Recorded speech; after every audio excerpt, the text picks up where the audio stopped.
Magandang hapon po sa lahat. Tayo po ngayon ay magsisimula na sa pag-alaala sa 7 huling wika ng ating Panginoong Hesukristo. Ang una sa 7 huling wika ng ating Panginoong Hesukristo ay matatagpuan sa Lucas 23 verse 34. Ama, patawarin mo sila sapagkat hindi nila nalalaman ang kanilang ginagawa. Tayo po ay manalangin. Panginoon, marami pong salamat sa pagkakataong ito na pinagkaloob mo sa amin upang alalahanin namin ang 7 huling wika ng aming Panginoong Hesukristo. Dalangin namin, Panginoon, na patnubayan niyo po kami ng iyong banal na Espiritu sa aming pag-aaral ng iyong mga salita. Ikaw po ang mapapurihan sa oras na ito sa tanging pangalan ng aming Panginoong Hesukristo. Amen. Matapos na siya ay hulihin, siya ay nilitis upang masunod lamang ang nasa ng mga Hudyo na patayin ang Panginoong Hesus. Hinamak nila ang batas ng katarungan. Siya ay nilitis ng gabi, labag sa mga batas ng Hudyo. Siya ay nilitis sa maling korte. Ang akusasyon sa kanya ay kasong panghudyo, kaya nararapat na nilitis sa korte ng mga Hudyo. Siya ay nilitis, ngunit hindi binigyan ng pagkakataong magharap ng kanyang depensa. Siya ay nilitis at nasumpong ang walang sala, ngunit hinatulan. Pinalaya si Barabas at hiningi ng mga Hudyo na ipapatay ang Panginoong Hesus at hiniling nila na ipataw sa kanila at sa kanilang mga anak ang parusa. Sabi po sa Mateo 27:24-25, nang makita ni Pilato na wala siyang magagawa, malamang pang magkagulo ang mga tao, nagpakuha siya ng tubig at naghugas ng kamay sa harapan ng mga tao. Wala akong pananagutan sa kamatayan ng taong ito, bahala kayo, sabi ni Pilato. Sumagot ang mga tao, pananagutan namin at ng aming mga anak ang pagkamatay niya. Kaya naman, ayon sa kasaysayan sa Ansale, Rhineland, Franconia, Bavaria, Australia at Germany, ang mga Hudyo ay pinagpapatay. Ipinako ang unang magnanakaw, ito ay nanungayaw. Ipinako ang pangalawa at gayon din ang kanyang ginawa. Ipinako ang Panginoong Hesus at inintay ng mga tao ang kanyang sasabihin at kanyang binigkas. Ang nakasaad sa Lucas 23:34. Ama, patawarin mo sila sapagkat hindi nila nalalaman ang kanilang ginagawa. Unang ipinako ang mga kamay ni Hesus at pagkatapos ay hinatak ang kanang kamay at pagkatapos ay ang kaliwang kamay. Ito ay banat na banat upang umabot sa pamakuan at dahil dito, ang hukungan ng kanyang mga buto ay humiwalay. Naroon ang hapdi at hirap sa kanyang katawan at pagkatapos ay tinitig niya ang kanyang mga mata. Sa mga pumalo sa kanya, sa mga magnanakaw, sa mga sumigaw na ipako siya sa krus, sa mga mangangalon niya, mapagpaimbabaw, mamamatay tao, mangungutya, at sa lahat ng mga makasalanan. At sinabi niya, Ama, patawarin mo sila sapagkat di nila nalalaman ang kanilang ginagawa.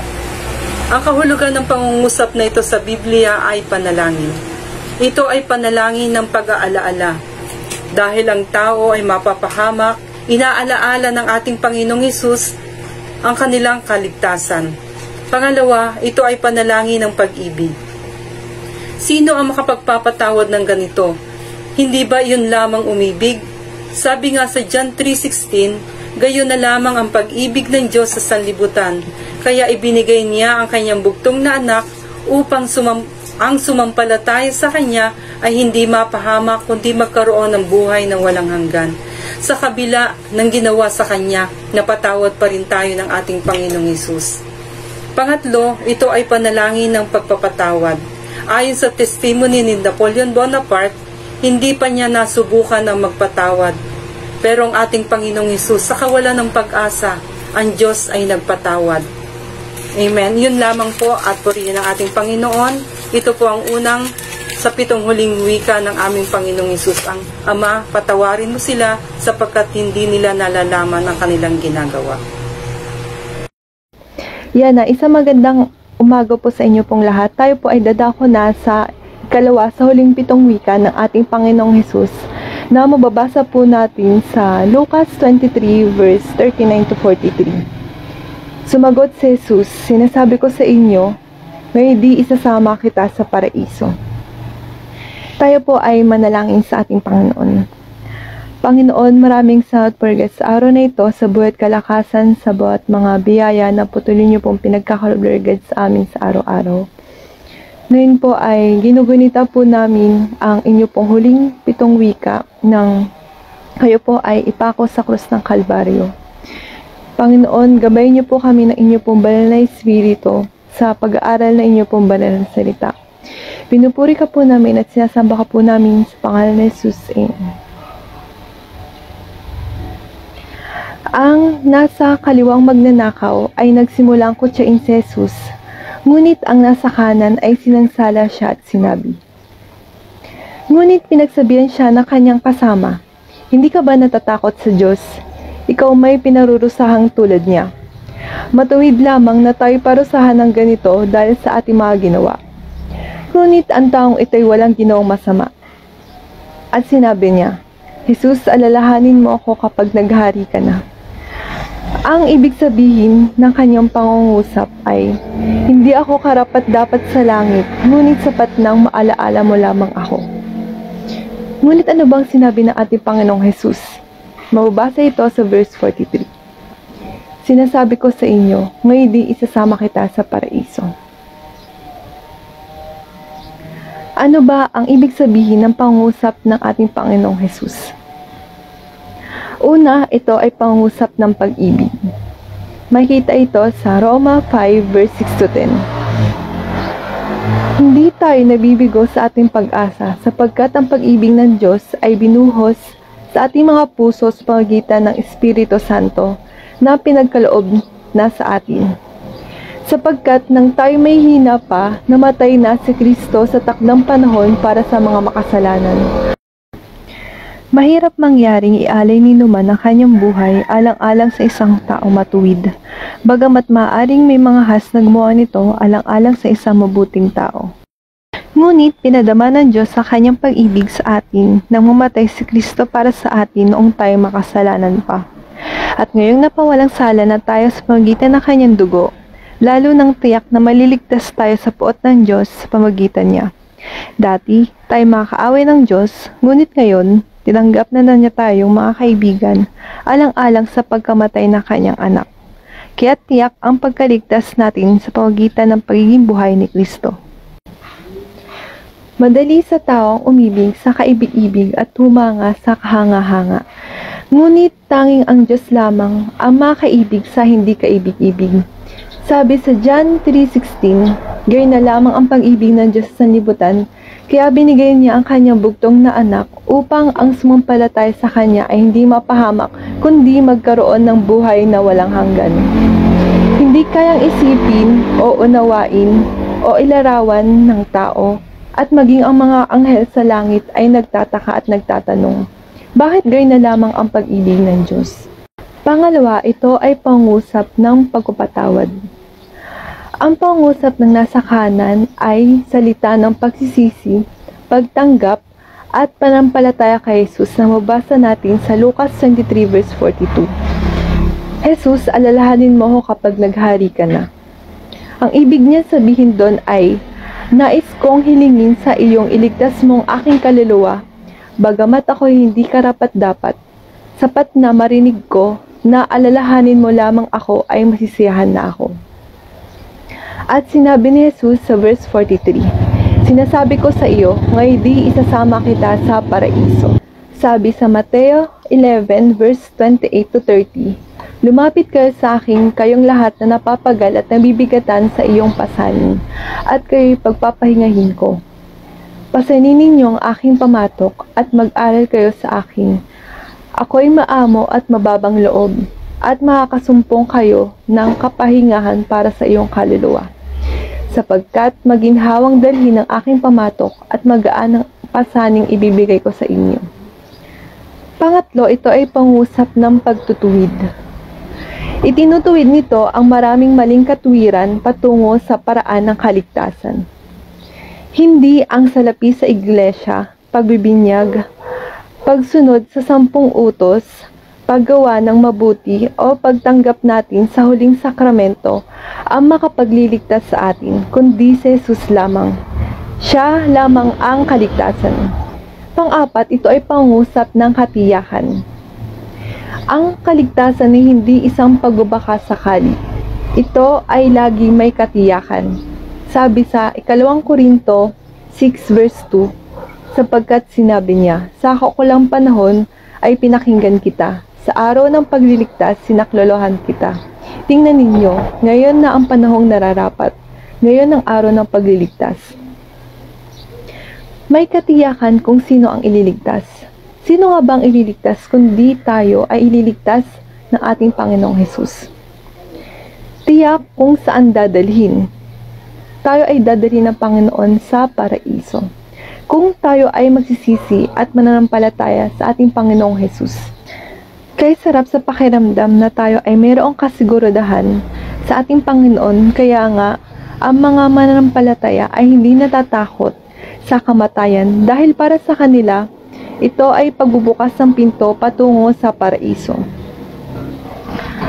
Ang ikalawa sa huling 7 wika ng ating Panginoong Hesus, sinasabi ko sa inyo, ngayon di isasama kita sa paraiso.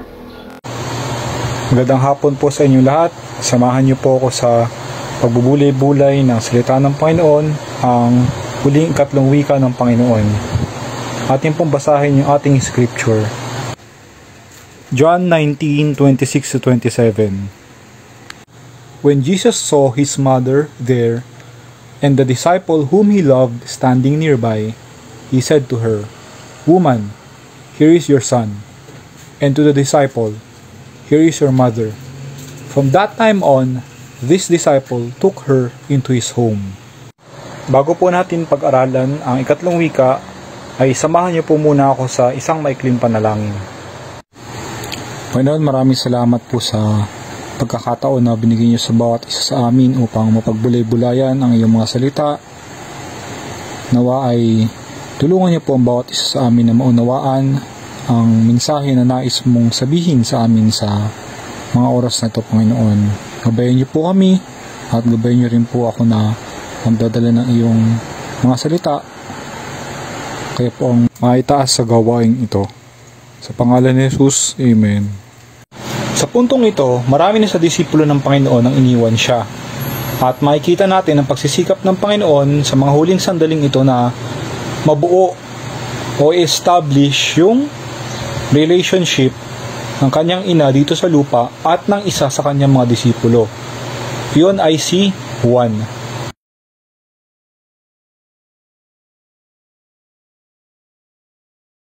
Pinaniniwalaang sa mga oras na to ay patay na si Jose, yung ama ni Jesus sa lupa.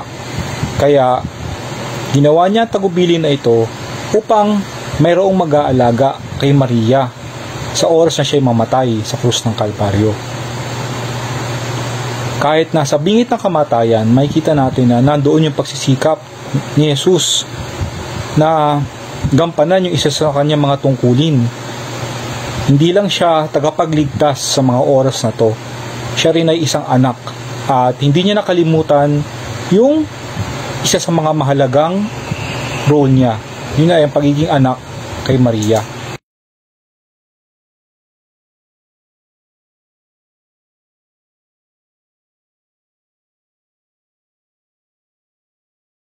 Hindi niya tinawag si Maria na babae o ginang bilang isang tanda ng kawalang paggalang. Hindi yun ang layunin ng ating Panginoon. Tinawag niya na babae o ginang sa ibang translation si Maria dahil ayaw na niyang dagdagan yung pighati na nararanasan ng kanyang ina sa lupa kung tatawagin pa niya itong ina o nanay. Di ba mas may emotional connection yung magiging pagtawag ni Jesus ng ina o nanay habang siya nahihirapan, habang siya'y nakakararanas ng pighati o ng physical na pain then at emotional sa krus ng Kalbaryo.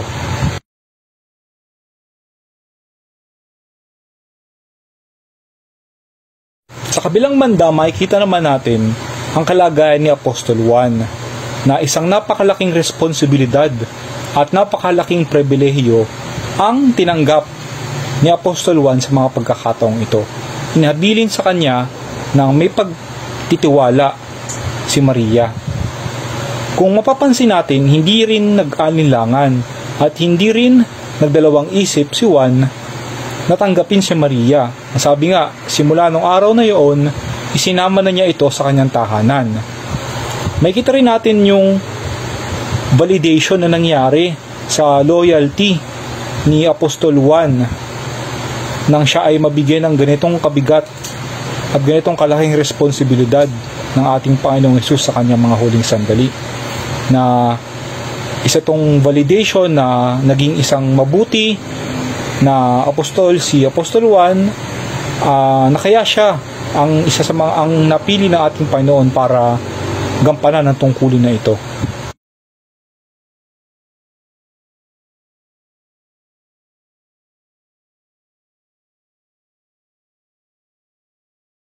Aral na maaari nating makuha dito sa huling katlong wika ng ating Panginoon. Ang sabi nga dito, when God removes one comfort from us, He raises up another for us. So kung meron daw tinanggal ang ating Panginoon na isang comfort, marahil isang persona na nakakapag-comfort sa iyo, nakakapagpaaluan ng iyong damdamin, nakakatutulong sa iyo, ay mayroon ding ilalagay ang ating Panginoon na isa pang tao para palitan yun kung sakaling mawala. Ilang beses na nangyari ito sa ating makikita natin sa ating Biblia na ang ating Panginoon ay may mga kinuha, ngunit kanya rin itong ibinalik. Yung kalagayan ni Job, di ba? Namatay yung kanyang mga alagang hayop, namatay yung kanyang mga anak, pero ibinalik to ng ating Panginoon ng makailang ulit pa, ng mas mainam at mas maganda. May layunin ng ating Panginoon sa ating mga buhay. Minsan, nandun tayo sa pagkakataon na hindi natin maintindihan kung bakit nangyayari ang mga ito. Nandun tayo sa pagtatanong at pagdududa. Ngunit, pagkatiwalaan lang natin ang ating Panginoon. Manalig lamang tayo sa Kanya, exercise natin yung ating faith, at magtiwala tayo na all things work together for good sa nagmamahal at nagtitiwala sa ating Panginoon.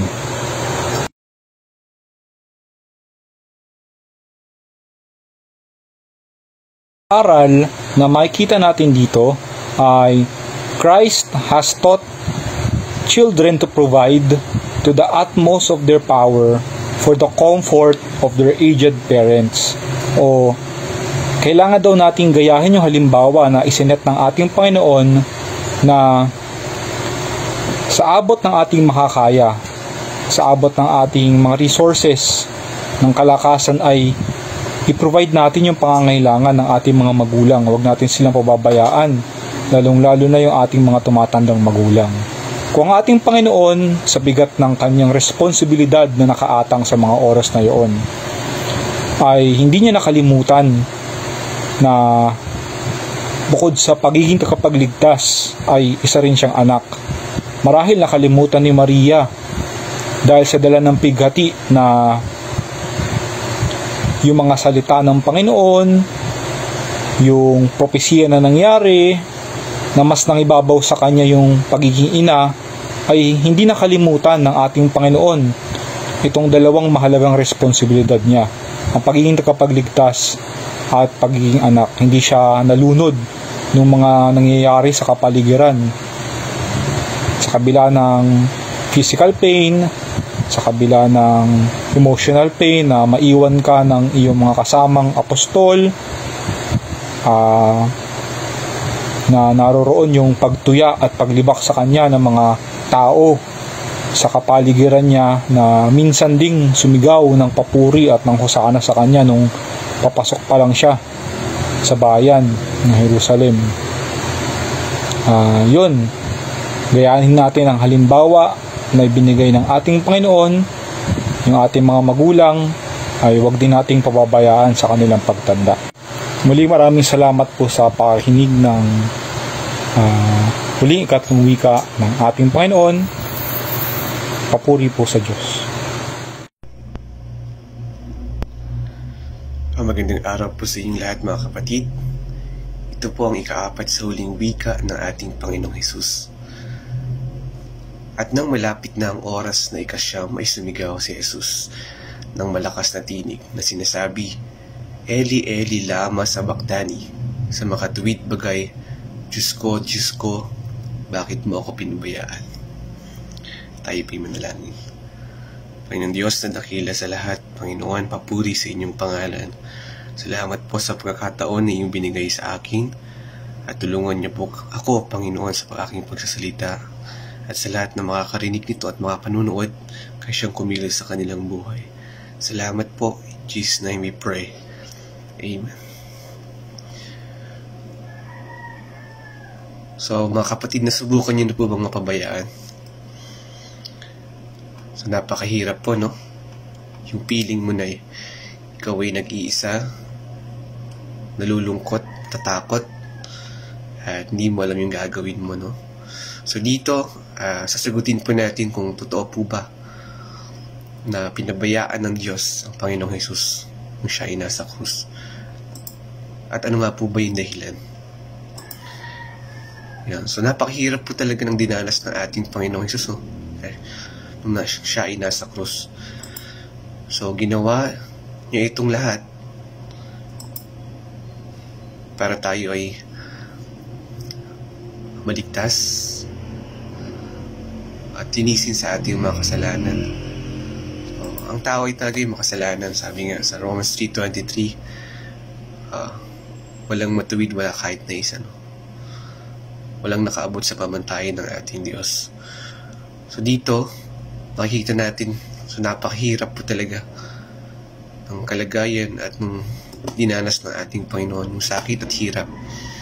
So hindi natin masusukat kung gaano ito kahirap.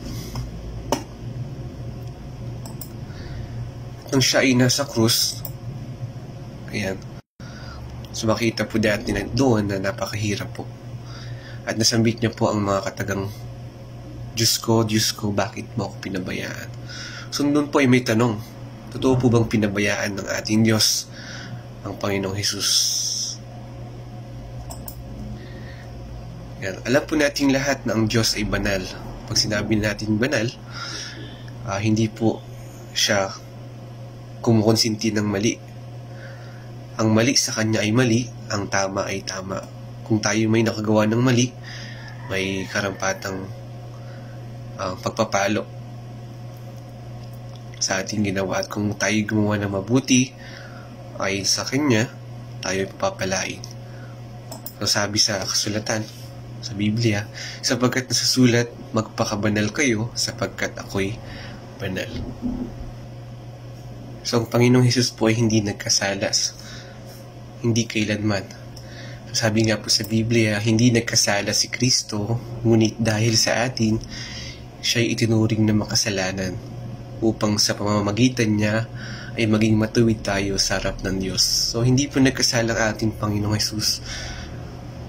So, siya ay nabuhay dito, nagkatawang tao, namuhay siya ng ayon sa kalooban ng Diyos. So, hindi po siya nagkasala kailanman. Now, may tanong po rito sa sinambit ng ating Panginoon.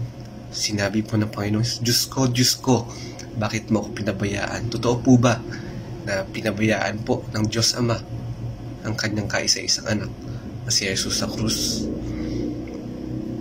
Ang sagot po ay opo.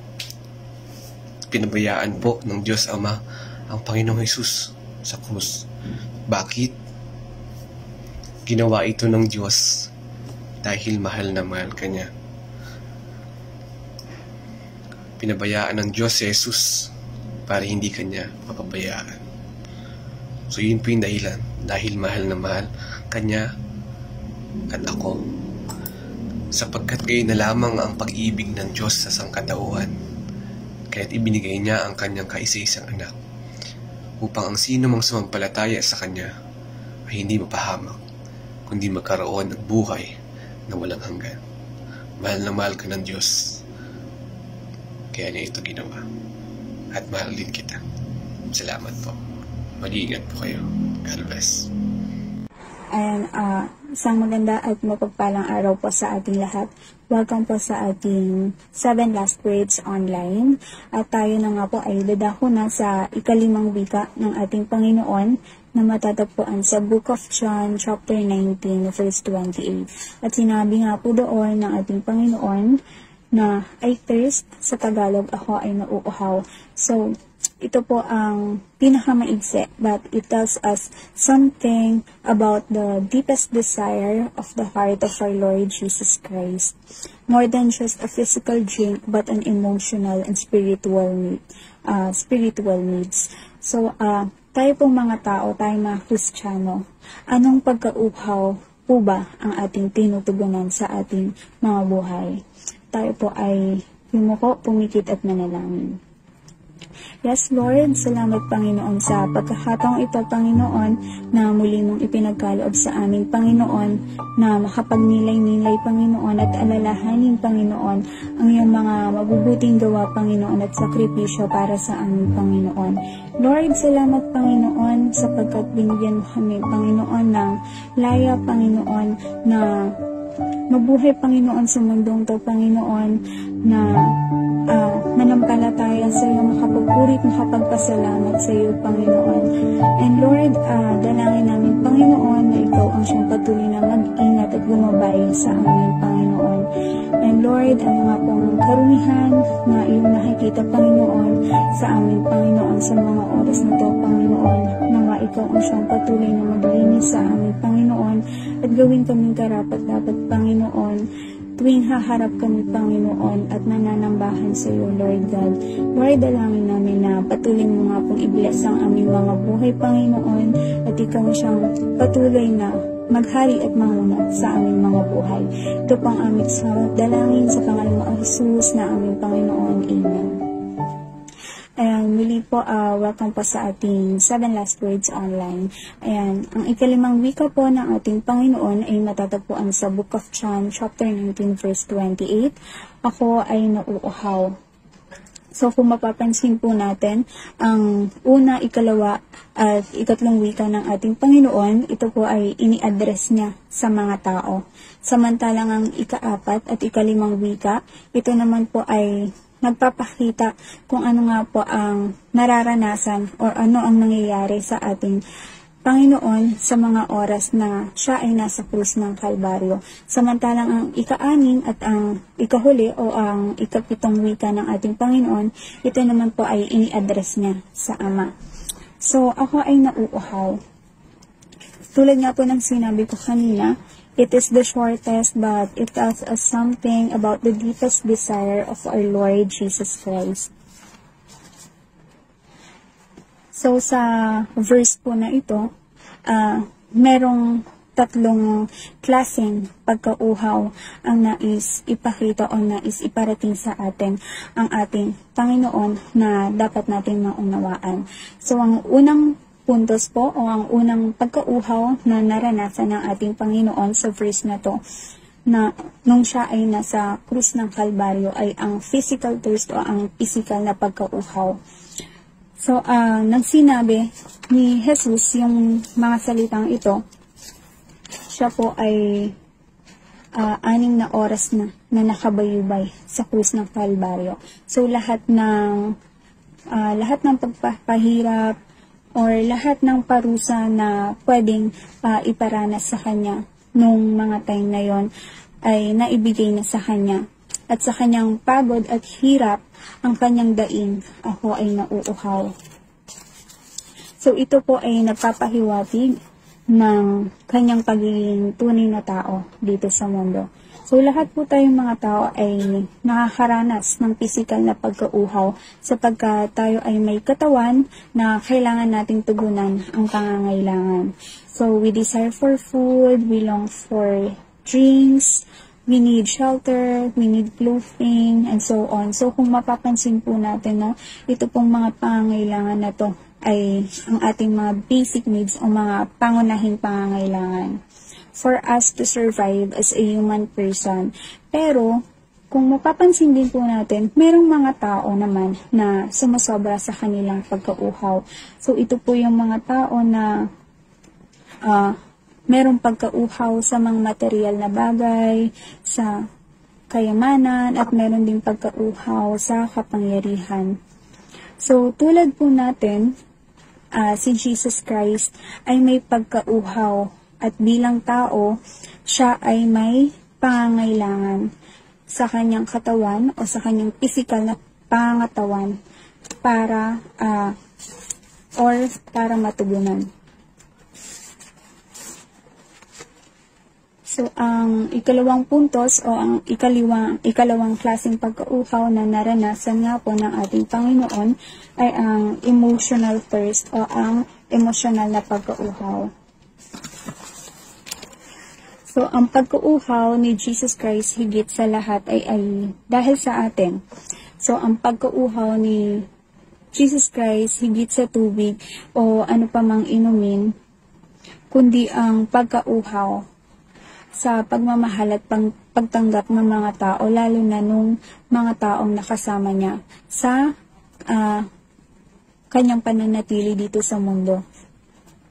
So, kung babalikan po natin lahat ng kabutihang ipinakita at ipinakalat ni Jesus Christ dito sa mundo, sa mga tao, lalo na dun sa kanyang mga disipulo, ang tangi at palaging tugon sa kanya ng mga ito ay rejection.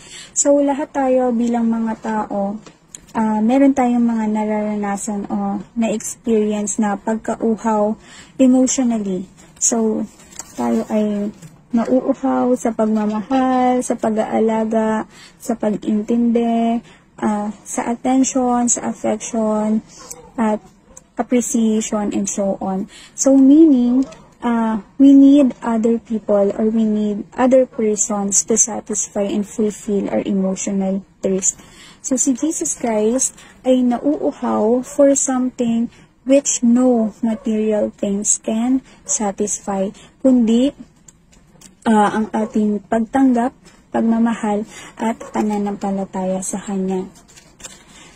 Kaya po, yun po ang ikalawang punto o ang ikalawang pagkauhaw na nais iparating sa atin na ating Panginoon na kanyang naranasan. Ang ikatlo naman pong klase ng pagkauhaw na naranasan ng ating Panginoon ay ang spiritual thirst o ang spiritual na pagkauhaw. So, He is thirsting to do the will of the Father that time. Siyempre, for the Father. So, sa buhay natin, may mga karanasan tayo na kahit na maayos yung buhay natin, feeling natin parang meron pa din kulang. And that kulang is, ay tanging ang ating Panginoong Jesus lamang ang makakapuno o makaka-fulfill. So, the deepest longing of every human heart is the desire for God. So we have to long to love Him more. We have to know Him more, and of course we have to experience more. And at the end of the day, at the end of the day of our life, ipanalangin natin na ang ating kailanganin ay ang ating Panginoong Jesus. And so, today, o sa panahon natin ngayon na ating nararanasan sa pandemic na ito, marami ang namamatay. So, sila po ay napagkaitan na humaba pa yung mga buhay, at napagkaitan ng pagkakalinga at pag-aalaga ng kanilang mga mahal sa buhay. Because they were prevented from having close contact with a member of their family. So, ang worst scenarios nga po ay sila ay namamatay mag-isa. So, tayong mga Kristiyano, tayong mga survivor, kung tawagin ng pandemic na ito, ano nga po ba ang maitutulong natin sa mga taong affected o sa mga COVID patients sa ating bansa o sa mundong ito? So, yun po, diba, bilang mga Kristiyano, let us not deny them. So we have to pray for them para maramdaman nila na sila ay hindi nag-iisa sapagkat kasama nila ang ating Panginoon. At the end of the day, at the end of our life, alam natin na sa Diyos tayo titingala. At siya ang hahanapin natin sapagkat siya ang pinakakailangan natin. Kaya nga po, di ba, sa huling sandali ng ating mga buhay, tayo ay hihiga at titingala. Isang paalala na hindi natin hahanapin ang anumang bagay o yaman na meron ang mundong to. Hindi natin hahanapin ang pagmamahal na mula sa ating kapwa. Kundi tayo ay titingala at ang tanging hahanapin natin ay ang awa ng ating Panginoon. So, si Jesus Christ, sa huling sandali ng kanyang buhay, siya ay nauuhaw na makaisa ang ating Ama nasa langit. So, yun lamang po. Muli isang maganda at mapagpalang araw sa ating lahat.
Magandang araw.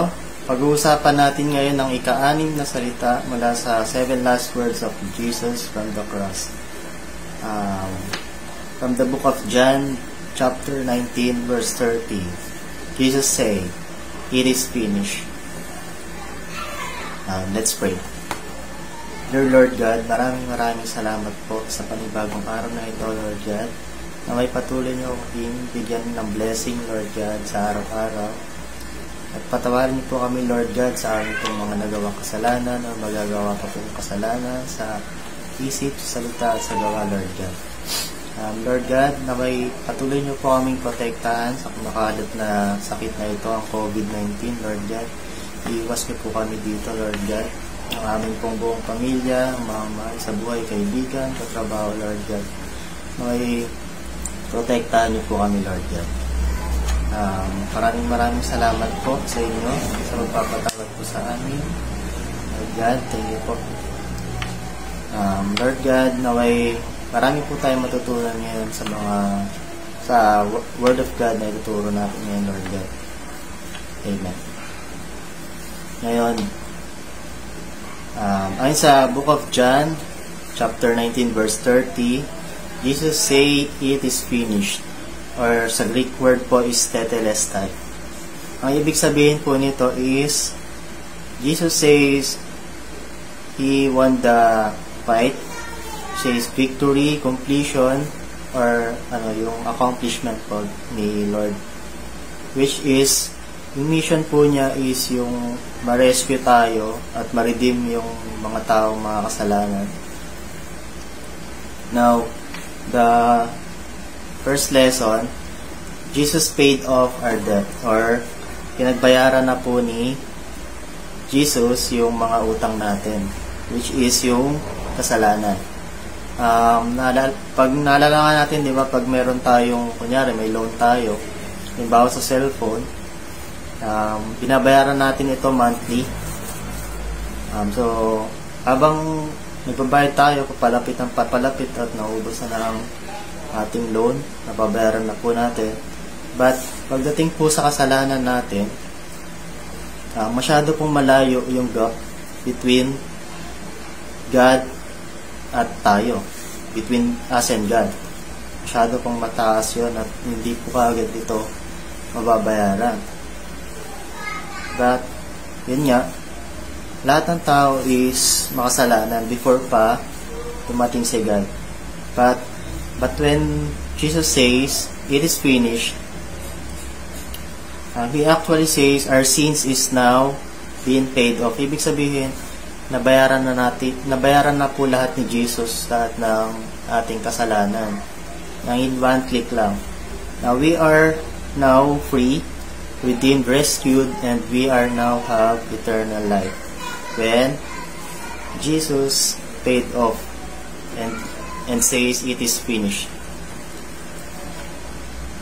Now, lahat ng kasalanan na yon na-covered na by the grace and mercy and forgiveness of our Jesus Christ, Lord God. Now, ayun nga, kahit gaano pa kalaki or kaliit or nung mga nakaraan pa or ngayon or sa mga susunod pa nating mga kasalanan, kapag sinabi na ni Jesus natin, Jesus Christ, na pag sinabi niyang it is finished, ibig sabihin nun, tapos na, it is finished na. At pinagbayaran na ito ni Jesus Christ 2,000 years ago pa, nakakalipas. Now, yung second lesson natin dito, Jesus fulfilled this purpose and mission with perseverance. Ano nga ba yung perseverance na tinatawag? In Tagalog, ito ay tiyaga. Ibig sabihin, natapos ni Jesus yung mission niya, which is ano nga ba yung mission ulit? Ito yung pag-rescue niya sa atin, sa pag-redeem ng mga sinners, which is tayo ngayon. Natapos niya ito na may tiyaga. Sabi nga sa, diba, sa mga kasabihan natin, kung walang tiyaga, walang nilaga. Ayun, natapos ni Jesus lahat yun with perseverance. Yun nga, when Jesus said, it is finished, yung statement na yun, ibig sabihin nun, victory. Dahil natapos niya na nga yung task or mission na ibinigay ni God na task para sa Kanya na gawin para sa atin. Now, ito yung challenge natin, kung halimbawa tayo, mawawala na sa mundo nito or mamamatay na tayo ngayon, kaya ba nating sabihin na nabuhay tayo na may purpose dito sa lupa? Or natapos ba natin yung lahat ng mission natin or mission natin bilang halimbawa magulang or anak or bilang miyembro ng simbahang ito, naibigay ba natin ng buong puso para matapos yung mission or naibigay ba natin ng buong puso yung para sa mission na ibinigay ni God sa atin dito sa lupa? Now, sana makatulong ito, yung word na it is finished or yung tetelestai, sana magamit natin ito para ma-encourage tayo or ma-challenge tayo para mabuhay dito sa world na ito or sa mundong ito na may purpose at masabi natin yung word na it is finished ng confidently. At yun nga, sana marami tayo natutunan sa araw na ito dito sa ika-6 na salita na sinabi ni Jesus bago siya mamatay. Ayun lang po. Maraming salamat. Amen. Amen. Pagay po ang salita ng Diyos. Sa ipo'y dadako sa ikapitong wika ng ating Yesu Kristo nung siya po'y napayubay sa krus ng Kalbaryo. Samahan niyo po ako sa aklat po ng Lucas 23, versikulo 46. Sumigaw ng malakas si Jesus, Ama, sa mga kamay mo'y ipinagkakatiwala ko ang aking espiritu. At pagkasabi nito, nalagot ang kanyang hininga. Tayo po muna ay manalangin. O Diyos na makapangyarihan sa lahat, kami ay patuloy na pupuri at nagpapasalamat sa iyong kadakilaan sa buhay namin. Salamat din po, Panginoon, sa iyong huling salita na binigkas niyo po. Kung kayo po ay nakapako sa krus ng Kalbaryo, naway ikaw po ang siyang patuloy, Panginoon, na magturo sa amin, magpaunawa sa amin, kung ano ang iyong layunin at kung ano ang iyong ibig sabihin sa mga salitang ito. Pagpalain niyo po, Panginoon, bigyan niyo po kami ng kaunawaan at naway pa po, Panginoon, na patuloy na maintindihan namin ang tatanong. Ikaw na makila namin tagapagturo sa araw na ito, Panginoon. Salamat ng marami, O Diyos. Pagpalain niyo po ang bawat isa sa amin. Pagpalain niyo po, Panginoon, ang mga nakikinig sa kanilang mga tahanan. Lord God, pagpalain niyo po ang iyong salita sa pangalan ni Jesus. Amen. Ang ikapagpitong wika ni Jesus ay salita ng pagsuko o pagtitiwala sa Diyos.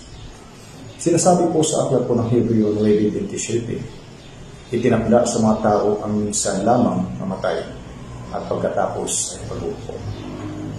Ibig pong sabihin, lahat po tayo ay makakaranas po ng kamatayan. Wala pong eksimple dito.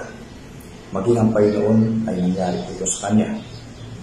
Sabi po ng isang mga ngaral, kung hindi mo alam kung saan ang destinasyon mo sa kabilang buhay, hindi ligtas sa iyo ang mamatay. Lahat po tayo ay mamatay, saan mo ipagkakatiwala ang iyong espiritu. Ay sabi nga, meron tayong tatlong bahagi, ang ating katawan, kaluluwa, espiritu. Saan mo ipagkakatiwala ang espiritu? Kasi ang iyong katawang lupa ay magubulok ito, ang iyong kaluluwa at espiritu ay mananatiling buhay. Saan mo ipagkakatiwala ito? Kung mali ang turo na tinanggap natin, mali ang ating ipapamuhay. Kapag tayo mamatay, maling lugar ang ating pupuntahan. Sa pagpalitong wika po ng ating Diyos, Panginoon sa Kristo sa cross, Ama, sa mga kamay mo ipinagtatagupiling ko ang ating espiritu. Ang pinagkakatiwala ko ang ating espiritu.